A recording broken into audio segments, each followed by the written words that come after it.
Hello दोस्तों, नमस्कार। किसी चैनल में मैं आप सभी लोगों का दिल से बहुत बहुत स्वागत करता हूं। सो दोस्तों, आज के दिन का आखिरी वीडियो, तो चलिए स्टार्ट कर लेते हैं। बहुत सारी चीज़ों को कवर करना है।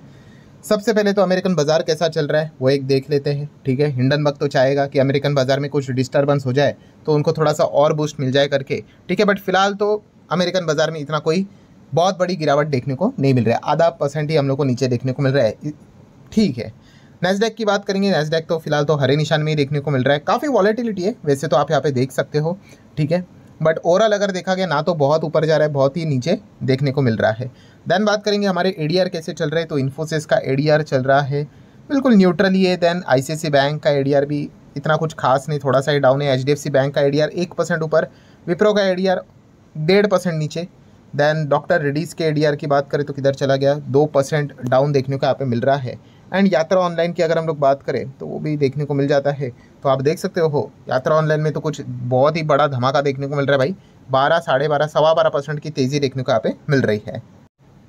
सो हमारे मार्केट में भी अगर आप देखोगे तो यात्रा का शेयर 4.5% तेज देखने को मिला था। कंपनी के नंबर यहाँ पे आए थे, उसी को थम्सअप मिलते हुए देखने को मिल चुका है। बट हमसे ज़्यादा अमेरिकन बाजार में उसको ज़्यादा थम्सअप मिलते हुए देखने को मिल रहा है। ठीक है, देन बात करेंगे गोदरेज प्रॉपर्टीज़ के बारे में। सो गोदरेज प्रॉपर्टीज़ की अगर हम लोग बात करें, आज के दिन तो ठीक ही रहा है, बट यहाँ पे एक अच्छी खबर देखने को मिली। बिजनेस ओरिएंटेड 90 एकड़ लैंड यहाँ पे उन्होंने रेसिडेंशियल प्रोजेक्ट से रिलेटेड यहाँ पे खरीदा है। महाराष्ट्र स्टेट की अगर हम लोग बात करें तो सो डेफिनेटली जितना ये लैंड यहाँ पे खरीदते चले जाएंगे उतना ज़्यादा रेसिडेंशियल प्रोजेक्ट ये बनाते चले जाएंगे, और उन्हीं से तो इनकी हम लोग को कमाई होते हुए देखने को मिलती रहती है।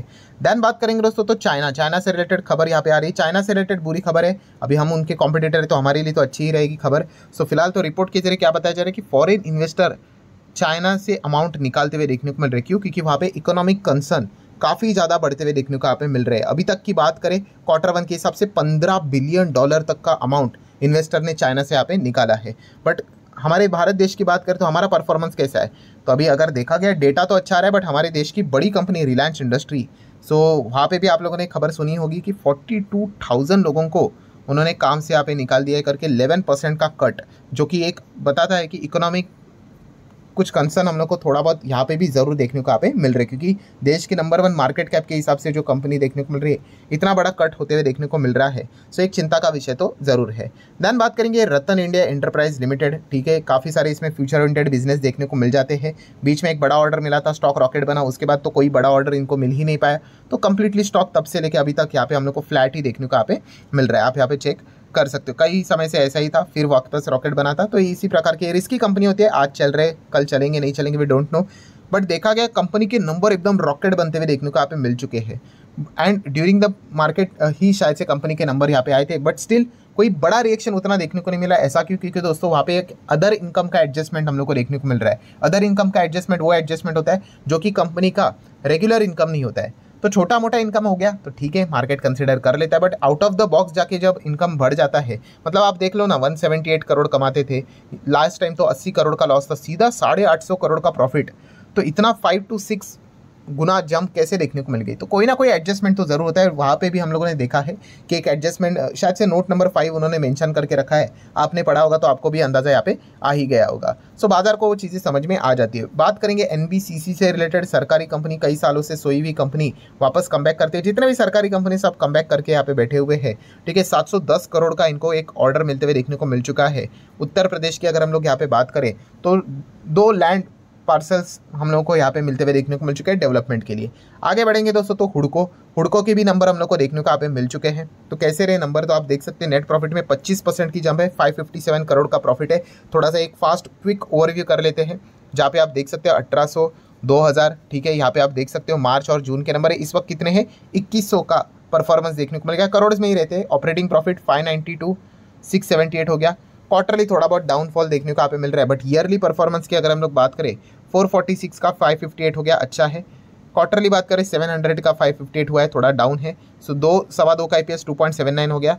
3.5 का IPS 2.79 देखने को यहाँ पे मिल रहा है। मतलब कंक्लूजन की बात करें, ईयरली परफॉर्मेंस अच्छा है, क्वार्टरली डाउनफॉल देखने को यहाँ पे मिल रहा है। आगे बढ़ लेते हैं NHPC से रिलेटेड। जब से कोटक ने यहाँ पे एक रिपोर्ट यहाँ पे निकाली तब से लेकर अभी तक और धीमे धीमे करके प्रेशर इसमें हम लोग को बढ़ते हुए देखने को यहाँ पे मिल रहा है। सो देखने वाली बात होगी कि इनका परफॉर्मेंस कैसा रहता है करके। NHPC भी अगर हम लोग बात करें, ये भी सेम वैसे ही था, कई सालों से नहीं चले थे, एकदम रॉकेट बने हुए हैं। ठीक है, इनमें से कुछ कंपनियां रॉकेट बनना, चलो हम कह सकते हैं डिजर्विंग थी, कुछ कंपनियां ऐसी है जिनके नंबर इतने भी हम लोग को कोई खास देखने को यहाँ पे नहीं मिले हैं। बात करेंगे हैप्पीएस्ट माइंड टेक्नोलॉजी, इनके नंबर यूजुअली हमेशा बहुत लेट नाइट आते हैं। आज के दिन की भी अगर हम लोग बात करें तो काफ़ी लेट नाइट इनके नंबर देखने को मिल चुके हैं। तो कैसे रहे नंबर, तो हम कह सकते हैं कि हैप्पीएस्ट माइंड टेक्नोलॉजी के जो शेयर होल्डर इंतजार कर रहे थे और इंतजार करने के बाद जो उन्होंने क्वार्टर के नंबर पढ़े होंगे उसके बाद ज़रूर डिसअपॉइंट होते हुए देखने को मिल चुके होंगे।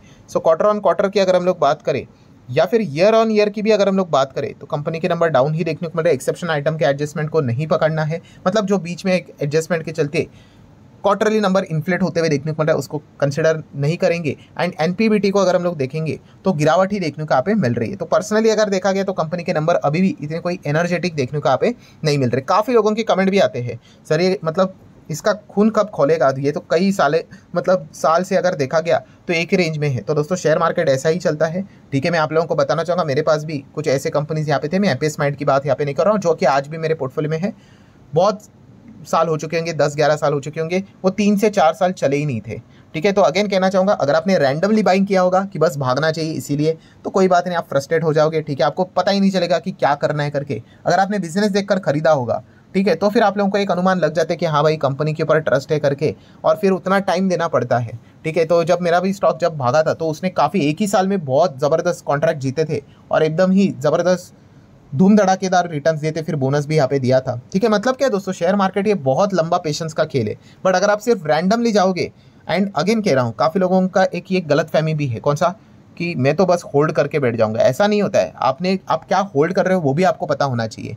ठीक है, ये ऐसा गुस्सा नहीं निकलना है कि बस जो होगा देखा जाएगा करके, ऐसा नहीं है भाई। आप किसी खराब स्टॉक में जाओगे, आप बोलोगे मैं 20 साल बैठ जाऊंगा, क्या फ़ायदा भाई, वो कंपनी डीलिस्ट हो गई तो अच्छे बिजनेस में जाओ, जो बिजनेस आपको समझ में आता है वहाँ पे जाओ। रैंडमली जाओगे ना, आपको समझ में नहीं आएगा कि क्या करना है करके, फिर आप उसको पूछोगे, किसी और को पूछोगे, कमेंट में पूछोगे।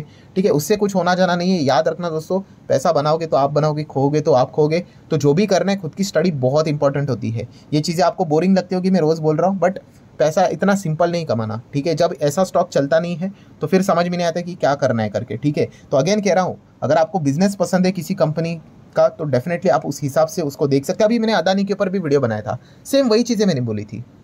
आपको बिजनेस देखना है भाई, दुनिया भर की चीज़ें नहीं देखनी है। ठीक है, आपको बिजनेस पसंद है क्या, तो फिर जाने का विचार कीजिए। अगर बिजनेस में इंटरेस्ट नहीं है तो फिर आप मतलब जाते क्यों हो, बस ऐसा गुस्सा विस्सा दिखाने के लिए कि इसको दिखाना है, उसको दिखाना है, इसको गिराना है करके। तो ऐसा करोगे तो फिर लॉन्ग टर्म में, अगेन कह रहा हूँ, दिक्कतें आपको हो सकती है। चलो अदानी जी का नाम ले लिया, तो अदानी से रिलेटेड बात करें तो काफ़ी चीज़ें हो चुकी है। बट LIC का स्टॉक देख सकते हैं 5% गिरते हुए देखने को मिला। जब भी अदानी के शेयर में गिरावट होती है, LIC का स्टॉक बहुत ज़बरदस्त पिटता है। SBI का स्टॉक भी थोड़ा बहुत गिरते हुए देखने को मिल जाता है, बट LIC का स्टॉक पिटता है। ठीक है, अभी देखा गया तो LIC आप सभी लोगों को पता ही है कि उसका पूरा जो इक्विटी पोर्टफोलियो है, ठीक है, उसका 10% अदानी के शेयर्स उन्होंने खरीद के रखे हुए। हाँ, ये परसेंटेज ऊपर नीचे होते रहते हैं, बट मैं इक्विटी की बात कर रहा हूँ। ठीक है, ओवरऑल AUM की बात करें भाई, वो तो प्रीमियम हम क्यों देखेंगे, हम तो सिर्फ इन्वेस्टमेंट की बात करेंगे। तो जब भी अदानी से रिलेटेड, हिंडनबर्ग से रिलेटेड कभी भी अगर इस प्रकार की खबरें आती है तो LIC हमेशा हम लोग को ज़्यादा पिटते हुए देखने को यहाँ पे मिल जाता है। मतलब अदानी के शेयर्स में तो भाई वॉल्यूम बढ़ जाते हैं, बट इसका वॉल्यूम कौन बढ़ेगा। ठीक है, ये तो शायद से दूसरों को वॉल्यूम बढ़ाने में ही मदद करता है। देन 361 की बात करें, उसका भी नाम देखने को मिला था। नाम मतलब इनके ऊपर कोई एलिगेशन नहीं थे, बट हम कह सकते हैं कि कोई ज़्यादा बड़ा मूवमेंट नहीं। ठीक है, नीचे से शुरुआत यहाँ पे हुई थी एंड उसके बाद हम लोग को वापस रिकवरी होते हुए देखने को मिली। SJVN की बात करेंगे, कल के दिन इनके शायद से नंबर देखने को मिल जाएंगे, तो ये भी एक फोकस में रहेगा कि सारी कंपनी के नंबर इतने कुछ खास नहीं, तो ये कैसा परफॉर्मेंस दिखाएगा। इरेडा की अगर हम लोग बात करेंगे, ठीक है, तो काफ़ी लोग सवाल पूछते रहते सर क्या खबर है। अरे डेली ऐसी कोई खबर नहीं आती, नॉर्मली चीज़ें यहाँ पे चलती रहती है। ठीक है, एक अगर ऐसे ज़ोर ज़बरदस्ती वाली खबरें यहाँ पे बतानी तो ऐसी काफ़ी सारी आप लोगों को खबरें मिल जाएंगी, बट नॉर्मल अगर देखा गया तो बाजार में प्लस माइनस यहाँ पे होता रहता है। अगर रिसेंटली अगर बात करूँ तो कल के दिन मैंने आप लोगों को पॉइंट जो यहाँ पे बताया था कि आने वाले समय में अपने बिजनेस को और भी ग्रो करने के ऊपर ज़्यादा फोकस यहाँ पे रखने वाले, ये नॉर्मली चीज़ें देखने को यहाँ पे मिल रही है। देन अगर हम लोग बात करेंगे दोस्तों, रिपोर्ट के जरिए खबर यहाँ पे सामने आते हुए देखने को मिली कि इन्वेस्टमेंट फर्म के ऊपर एक आरोप लगा है भाई, और आरोप क्या है, 12,000 करोड़ का बैंक फ्रॉड उन्होंने किया है। यस, अगर आप यहाँ पे देखोगे, पहले तो मैं हाईलाइट करके दोबारा दिखाना चाहूँगा, रिपोर्ट के जरिए बातें बताई जा रही है। यहाँ पे भी विसल ब्लोअर की ओर से हम लोग को खबर देखने को मिल रही है कि उन्होंने आरोप लगाया है। सो बोथराज की अगर हम लोग यहाँ पे बात करें, ठीक है, सो उनके ऊपर यहाँ पे बताया जा रहा है कि उन्होंने काफ़ी इलीगल एक्टिविटीज़ यहाँ पे की है, including criminal breach of trust, cheating, forgery, then conspiracy की अगर हम लोग बात करें, मतलब आप कह सकते हो भाई पोमला बोले तो prevention of money laundering act का वायलेशन किया है भाई। ये बहुत ही डेंजरस कानून है, ठीक है। ये एक बार आपके पीछे लग गया, ये फेमा पीछे लग गया तो काफ़ी ज़्यादा दिक्कत यहाँ पे हो जाती है, ठीक है। एकदम करोड़ों बिरोड़ों के स्कैम करने पड़ते हैं तभी जाके पीछे यहाँ पे पड़ जाते हैं। तो आप देख सकते हैं बिगेस्ट फाइनेंशियल स्कैम बताया जा रहा है, ठीक है, जो कि आरोप है, ऑब्वियसली एक्यूज लिखा हुआ है 12,000 करोड़ से रिलेटेड, एंड मल्टीपल बैंक्स के थ्रू ये सारी चीज़ें हम लोग को होती हुई देखने को यहाँ पे मिल चुकी है। सो अभी देख लेते हैं अभी इससे रिलेटेड क्या आउटकम निकल कर आता है। एंड अगेन कहना चाहूँगा ये भी कैसे पता चल गया, कोई तो विसल ब्लोअर है, उन्होंने आके ही ये पॉइंट सामने रखा हुआ है। अभी रिपोर्ट के जरिए इसको काफ़ी डीपली इन्वेस्टिगेट करना पड़ेगा, तभी जाके इनसाइड आउटकम हम लोग को देखने को यहाँ पे मिल जाएंगे। डीआईएस ने खरीदा है 4,500 करोड़ का माल, एफआईएस ने बेचा है ऑलमोस्ट उतना ही 4,500 करोड़ के आसपास का माल। सो नेट सेट ऑफ होते हुए देखने को मिल चुका है। सो ठीक है दोस्तों, जितने इंपॉर्टेंट पॉइंट थे सारे यहाँ पे कवर कर लिए। अगेन कहना चाहूँगा वो अदानी वाला मामला है, हिंडनबर्ग वाला मामला है, सेबी वाला मामला है, ठीक है। ये लंबी अवधि की पारी है, पॉलिटिक्स ज़बरदस्त यहाँ पे चलते रहेगा, ठीक है। कभी भी कोई भी खबर यहाँ पे आती रहेगी तो मार्केट में मतलब हम कह सकते हैं कि एक बियर वालों के पास एक अच्छा टूल किट देखने को मिल रहा है, ठीक है। अभी हमें नहीं पता ना कि कल क्या होगा करके, ठीक है, कल कौन किसके ऊपर क्या आरोप निकाल दे, कल कौन सी खबर कब, कल या फिर परसों कभी नरसों कभी आगे कभी क्या पता कोई इन्वेस्टिगेशन का ऑर्डर निकल दे, ठीक है। तो इस प्रकार की चीज़ें आपको कभी भी देखने को यहाँ पे मिल सकती है। इस प्रकार का एक अभी एक इवेंट बाजार में हम लोग को देखने को यहाँ पे मिल चुका है। सो ठीक है दोस्तों, जितने इंपॉर्टेंट पॉइंट्स थे सारे कवर कर लिए। वीडियो हेल्पफुल लगा होगा तो चाहो तो लाइक एंड शेयर कर सकते हो। मिलते हैं कल, तब तक के लिए बाय बाय।